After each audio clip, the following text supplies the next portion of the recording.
Hello everyone, आप सभी का स्वागत है आईएफएस आईआईटी जैम बायोटेक्नोलॉजी के इस शानदार प्लेटफॉर्म पर। तो आप सभी को पता है आईआईटी जैम बायोटेक्नोलॉजी 2025 का रिजल्ट लग गया है और सभी की अच्छी रैंक आई होगी, बहुत अच्छे क्वालिफाइड हुए होंगे आप लोग।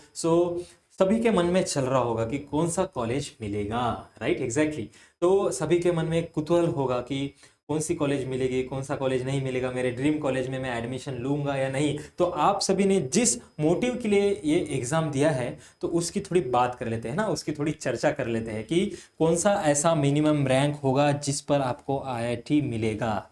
तो ज़रूर इस वीडियो को एंड तक देखना, आपको बहुत वैल्यूएबल इंफॉर्मेशन मिल जाएगी और जो भी फ्यूचर एस्पिरेंट्स है उनके लिए भी ये वीडियो बहुत हेल्पफुल रहेगी। तो इसके पहले इसके लिए हम क्या करते हैं, एक ट्रेंड देख लेते हैं ना, मतलब अभी तक जो ट्रेंड चला आ रहा है वो देख लेते हैं। आप सभी को जैसे पता है कि IIT Bombay, IIT Delhi, IIT Roorkee और आईआईटी इंदौर, इन सारे आईआईटी में बायोटेक्नोलॉजी के लिए एडमिशन्स ओपन होती है, एडमिशन्स मिलती है। तो हम देख लेते हैं कि कौन सा क्लोजिंग रैंक है, कौन सा ओपनिंग रैंक है, ठीक है। तो जैसे ही हम आईआईटी जैम की साइट पे आ जाते हैं, ये 2024 का डेटा है, तो इस हिसाब से हम थोड़ा प्रेडिक्ट कर लेते हैं, ठीक है। तो फॉर एग्जांपल हम अगर आईआईटी बॉम्बे की बात करें, तो आईआईटी बॉम्बे के लिए 28 एआईआर 28 रैंक था ओपन जनरल कैटेगरी के लिए, ठीक है। जनरल कैटेगरी के लिए अगर आपको एमएससी बायोटेक्नोलॉजी में एडमिशन लेनी है तो उसका क्लोजिंग रैंक था 2024। ये फर्स्ट राउंड की बात है। तो हम डायरेक्टली देखते हैं फिफ्थ राउंड में, ठीक है। फिफ्थ राउंड में देखने से हमें पता चल जाता है कि सबसे आखिरी जो रैंक है, क्लोजिंग रैंक कौन सी होती है, ठीक है। तो अगर हम आईआईटी बायोटेक्नोलॉजी की बात करें तो ओपन कैटेगरी के लिए, जनरल कैटेगरी के लिए AIR 33 is the closing rank for MSc biotechnology in IIT Bombay. तो आप एक अनुमान लगा सकते हो कि अगर आपकी रैंक 30 to 35 रहेगी तो आपके हाई चांस है आईआईटी बॉम्बे मिलने के लिए फॉर एमएससी बायोटेक्नोलॉजी। और उसी के हिसाब से अगर हम ईडब्ल्यूएस कैटेगरी के लिए देखेंगे तो 239 इज एन क्लोजिंग रैंक, और ओबीसी के लिए 92 एंड एससी के लिए 429 एंड एसटी के लिए 147, ठीक है। ये क्लोजिंग रैंक रही है।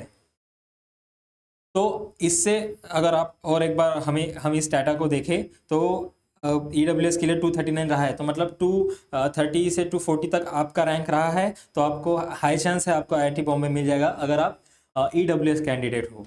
अगर आपका 90 या 95 तक रैंक रहा तो आपके हाई चांस है आपको आईआईटी बॉम्बे मिलेंगे if you are belong to OBC category. अगर 249, अगर 225 टू 230 आपकी रैंक है, 425 टू 430 आपकी रैंक है, तो हाई चांस है आपको आईआईटी बॉम्बे मिलने के if you are belong to SC category. And अगर 1470 एंड 14765 टू 14775 तक आपकी रैंक रहे तो आपको, अगर आप एसटी कैंडिडेट हो तो आपको हाई चांस है आईआईटी बॉम्बे मिलने की। और वैसे ही अगर आईआईटी दिल्ली का अगर हम देखें बायोटेक्नोलॉजी के लिए, आईआईटी दिल्ली का अगर बायोटेक्नोलॉजी के लिए देखें जिसमें एमएससी बायोलॉजिकल साइंस प्रोवाइड किया जाता है आईआईटी दिल्ली में, तो वहाँ पे ओपन कैटेगरी का क्लोजिंग रैंक था 39, AIR 39। अगर आप मान के चलोगे कि 35 टू 40 अगर आपका रैंक है, या 45 तक अपन मान लेते हैं, अगर आपका रैंक उसमें है ओपन कैटेगरी से, तो आपके हाई चांसेस है कि आपको आईआईटी दिल्ली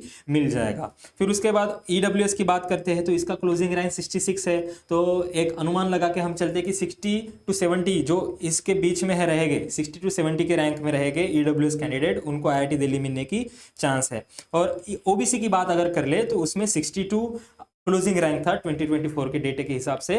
सो अगर आपका रैंक 65 रहेगा या फिर 70 रहेगा तो हम मान सकते हैं कि ओबीसी कैंडिडेट को आईआईटी दिल्ली मिल सकता है। और ऐसे ही अगर हम एससी कैंडिडेट की बात करें तो वहाँ पे क्लोजिंग रैंक था 639 for SC candidate. So if your rank is in between 635 to 640, so there is a high chance that you get IIT Delhi for biological sciences, MSc in biological sciences. और वैसे ही 1161 closing rank था for ST category, तो आपका 1160 या फिर 11670 तक rank रहा, तो ऑब्वियसली आपको ज़्यादा आपके प्रोबेबल हो कि आपको आईआईटी दिल्ली मिल जाएगा। फिर उसके बाद आते हैं आईआईटी रुड़की की तरफ, ठीक है। आईआईटी रुड़की में आपको बायोटेक्नोलॉजी से एक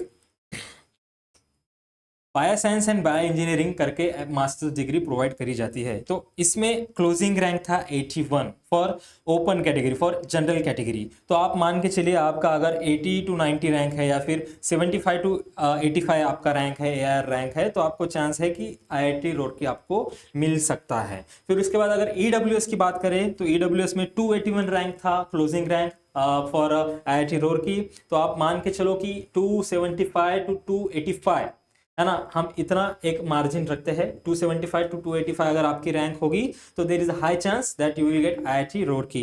तो उसके बाद ओबीसी कैटेगरी की बात करते हैं तो ओबीसी कैटेगरी में 187 इज अ क्लोजिंग रैंक। तो आप 185 टू 195 मान के चलो कि इतने अगर आपकी रैंक होगी तो आपको आईआईटी रुड़की मिल सकता है फॉर ओबीसी कैटेगरी स्टूडेंट। फिर उसके बाद आते हैं एससी कैटेगरी के ऊपर। तो एससी कैटेगरी का क्लोजिंग रैंक था 654। तो आप मान के चलिए अगर आपके पास 650 रैंक है, 650 टू 660 मतलब 650 टू 660, अगर इतने के रेंज में आपका रैंक है तो you will get IIT Roorkee. And अगर एसटी कैटेगरी की बात करें तो 1829 इज ए क्लोजिंग रैंक। तो आपका अगर 1825 टू 1835 रैंक होगा एसटी कैटेगरी से अगर आप होगे तो आपको आईआईटी रुड़की मिलने के चांस है for bio science and bio engineering. Okay, फिर उसके बाद आते हैं आईआईटी इंदौर की तरफ। आईआईटी इंदौर में बायोटेक्नोलॉजी से एमएससी बायोटेक्नोलॉजी आपको मिलता है और उसका भी क्लोजिंग रैंक था 82 फॉर ओपन कैटेगरी। तो हम इसमें भी मान सकते हैं आप 80 टू 90 अगर आपका रैंक रहा फॉर ओपन कैटेगरी आपको आईआईटी इंदौर मिलने के चांसेस है। और ईडब्ल्यूएस की अगर बात करें तो इसका क्लोजिंग रैंक था 249। एंड वैसे ही ईडब्ल्यू ओबीसी की बात करें तो इसका क्लोजिंग रैंक था 135। एआईआर 135 अगर आपका होगा तो you can go for the IIT Indore. और उसके बाद अगर हम एससी की बात करें, एससी कैटेगरी स्टूडेंट की बात करें तो उसका क्लोजिंग रैंक था 554। अगर आपके पास 550 टू 560 अगर आपका रैंक होगा तो you will get IIT Indore. There is a high chance, high possibility. And if we look into the ST category student, there is a 1791 is a closing rank in last year 2024 का data है ये।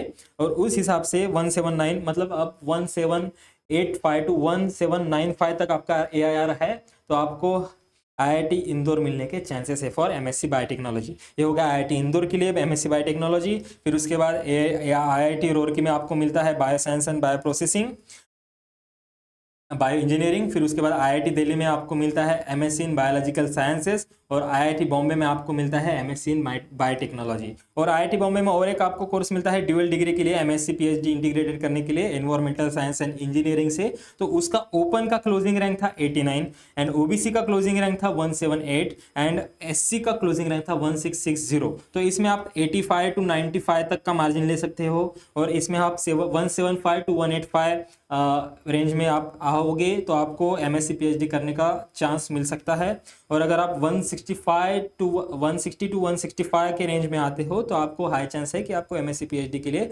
Chance मिले IIT Bombay से। ठीक है, तो ये है अपना प्रेडिक्शन कि आपको इतना इतना रैंक होगा तो आपके इन सारे कॉलेज के लिए आप एलिजिबल हो सकते हो। ठीक है, फिर इसके बाद अगर जो भी लोग आईआईटी जैम 2026 के लिए प्रिपरेशन कर रहे हैं तो उनके लिए आईएफएस ने एक शानदार बैच लाया है। उस बैच का नाम है आगाज बैच। अभी से आगाज कर लीजिए आपके 2026 का ड्रीम कंप्लीट करने के लिए। तो इस बैच के ऊपर आईएफएस ने लगभग IFS 70 आप प्रोमो कोड लगा दो तो आपको 70% डिस्काउंट मिल जाएगा इस बैच पर। ये बैच चालू होने वाला है 31 मार्च से and this is for IIT JAM and SWET PG 2026 who are the students who are targeting the IIT JAM and SWET PG 2026। उनके लिए ये बहुत इंपॉर्टेंट बैच रहेगा। ये राइट टाइम है, it is an high time to start your preparation because there is a high competition पूरे all over India में। तो अभी से स्टार्ट करिए, आपका सिलेबस कवर हो जाएगा। एंड हमारे प्राइम क्लासेस ओके तो यहाँ पे आपको अगर 2026 के लिए टारगेट करना है तो यहाँ पे 100+ टेस्ट सीरीज आपको देखने को मिलेगी। ऊपर से फ्री क्लाइम क्लासेस भी है, PYQs की प्रैक्टिस। मैंने बोला कि 100+ टेस्ट सीरीज आपको मिलेगी। और प्रैक्टिस क्वेश्चंस पेपर है and paper analysis, exam syllabus, exam pattern, exam cut off और बहुत सारी ऐसी चीज़ें हैं इस IFS के ऐप में। बस आपको वेबसाइट पे जाना है और वहाँ पे खुद को एनरोल कर लेना है और बहुत सारा एजुकेशनल कंटेंट आपको मिल जाएगा। एंड ये है आज के लिए इतना ही। एंड ट्राई करिए प्रिपरेशन अर्ली स्टार्ट करने का। एंड तब तक happy learning and thank you.